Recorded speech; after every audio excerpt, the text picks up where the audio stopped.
Dr. Meg. This is Dr. Carroll from Oasis Wellness Partners. Welcome back. Today we're going to talk about a pretty broad topic, but we're going to narrow it down for you. We're going to give you our take on it and our perspective, and the topic is inflammation. Inflammation is a process that the body goes through, and the process of inflammation actually is a very healthy process unless it is chaotic. When inflammation becomes chaotic, the body is out of order and can't keep control of what's going on.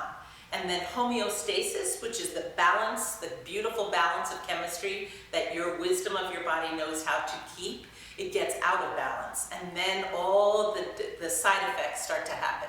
So basically, inflammation is when the body creates extra tissue or fluid, healing fluids come into an area that's been affected by either a trauma, a toxin, or an irritation over time, or within moments. So inflammation in and of itself, when it is the fluids of the body, like the white blood cells, the mucus of the body, when they come in, they're actually coming in to give you balance between your body and your environment. If it's an environment or something that you haven't come in contact with before, then your body needs to create inflammation around that area to become available to make sure it's in balance with your system.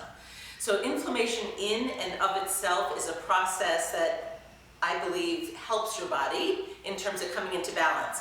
When it doesn't work in that way and keeping that balance happening and is chaotic, like I talked about, that's when there's a problem. And how does that happen? It happens when, and I know I've said this before, but when the master control system of your body is out of balance. That's your nervous system. The brain and the spinal cord controls all tissues of the body. When they're out of balance and not communicating well, it's like the teacher isn't able to teach the student. So the body is out of communication and there's chaos. That's a problem. The other thing that can happen with inflammation is you can have so many toxins in your body, and you're actually taking in toxins daily that are causing more inflammation, and the balance is out. So the toxins that might come into the system that cause inflammation is that word we've talked about before, sugar. Sugar is one of the huge pieces of the body, or it's something that you take into the body that creates out of balance with inflammation. The other thing is certain foods. There are foods that create inflammation, and they can change. It's really important that you sort of watch your body through the seasons of the year, watch your own constitution to see what causes me to be inflamed. And again, what we always talk about is listen to your body. When you take in something, watch very subtle signs.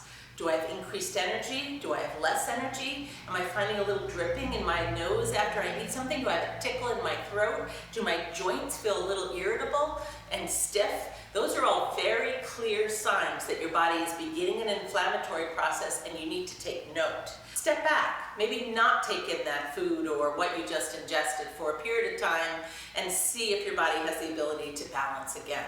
The other piece that affects inflammation is movement. I know we talk about movement a lot. It's key. You need to move the lymph, the healing fluid of the body that creates the right inflammatory river through your body. You need to move it, and the only way that it moves is through muscle movement and activity. So that could be literally doing a nice inhaling breath. It could be laying in a yoga class and going through a gentle movement with inflammation. It could be just tightening and relaxing your muscles. It could be a full-blown hour exercise class. It depends on where you are in the inflammatory process, and it depends on where you are in your life. If you haven't moved in 60 years, don't start with an hour workout class. Not a good idea. If you've been moving, keep moving. That's key. And then on the other side of that coin, which sounds a little funny, is rest when you need to. Rest is critical for the balancing of the fluids. It's important for the immune system and the inflammation to be able to get to wherever it needs to after you have done your movement.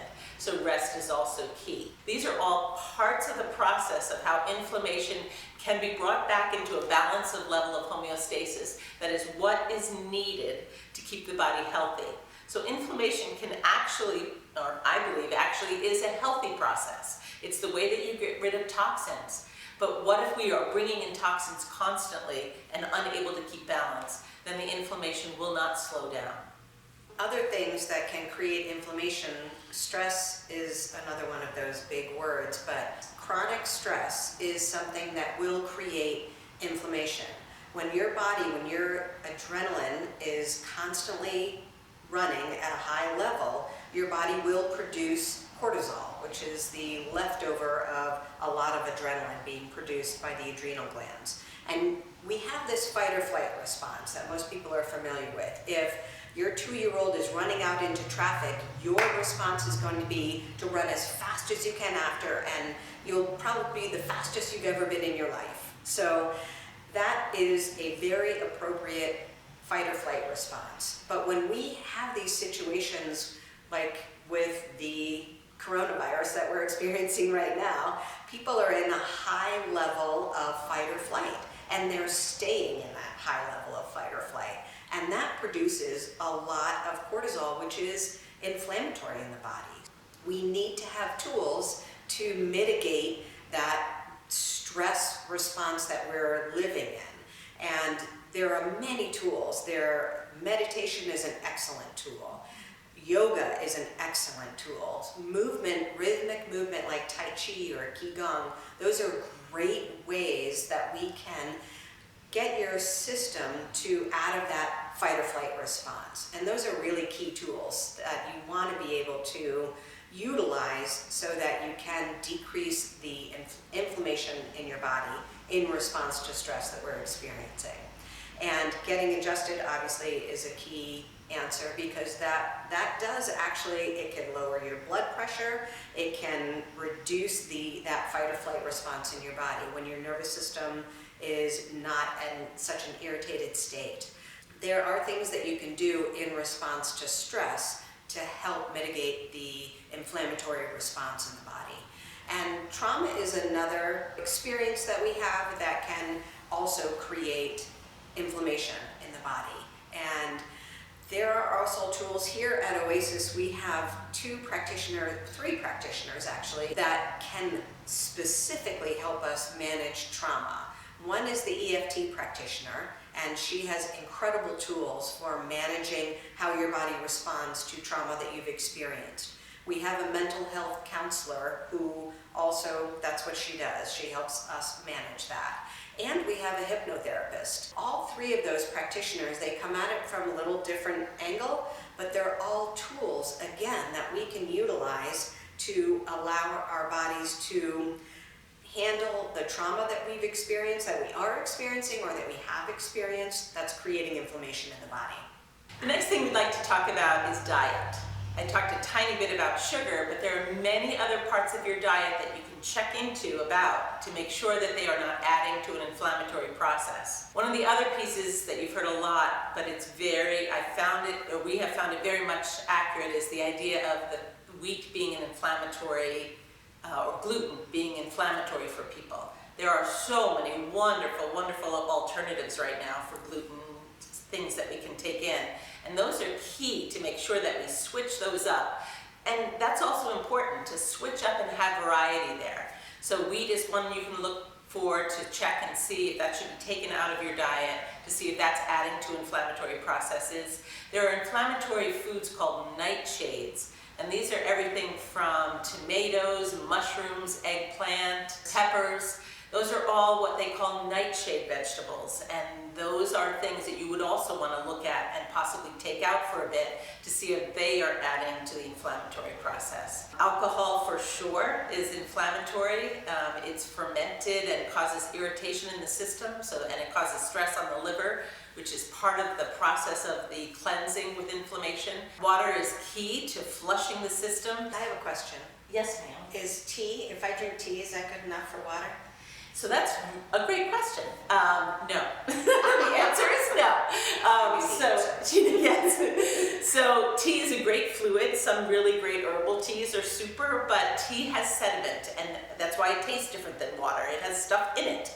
And so when you drink tea, you have to consider it not being in your water regimen. And so it's a great thing to drink when you need to have something warm and cozy. It's a lot better than some of the caffeinated drinks, but it's not water. What about seltzer water? So that's interesting too. The carbonation in seltzer water has something, well, carbonation in it. And carbonation can be irritating to the cell membranes in the tummy. And so you have to really, I think it's on an individual basis, that can be irritating to the acid levels in the stomach and irritate some of the regular probiotics that are in your body. And so also I think it's not water, it's carbonated water. There you go. Oh, the big one, I'm sorry. Along with gluten, one of the other big ones is dairy. And I know a lot of people do not love when we talk about this. Dairy is a big industry out there, and since I was born, it was pounded into us that dairy is needed. Once again, in our lifetime now, we are very blessed. There are many, many, many substitutes to dairy. Difficulties with dairy is that I started to talk about that mucus, lifespan of mucus, and what we've come to understand is at the thickening phase of mucus, it sounds disgusting, but at the thickening phase of mucus, dairy actually keeps it thickening. It has prostaglandins and hormones in it from the cow and from the milk that actually make that mucus get really thick. So unfortunately, the thickness of the mucus can get stuck in parts of your body, your ears, little children's ears, in your sinuses, in your throat, in the lung, in the bowel, and not let the toxins leave the way they should. So dairy is a big one, and it's not only in the drink of milk, but it's in cheeses, dairy cheeses, and it is in other things. Protein powders also have dairy in them. You might want to check that. If it says something called whey, W-H-E-Y, or if it says the word casein, that is also a byproduct or a part of the milk from the cow, and so those also are inflammatory elements. So there are protein powders you can use that are pea-based, PEA-based. Really important to look at packages that you think, this doesn't have any dairy in it. I know it doesn't. And then you look down at the final, all through those words you don't understand, and you see that word that says casein. That also means that there's dairy in that product. And casein is spelled C-A-S-E-I-N, just so you know what to look for. Yeah. So that's our take on inflammation, and we welcome any feedback you guys give us. We'd love to hear from you, and please share, and we'll look forward to seeing you next time.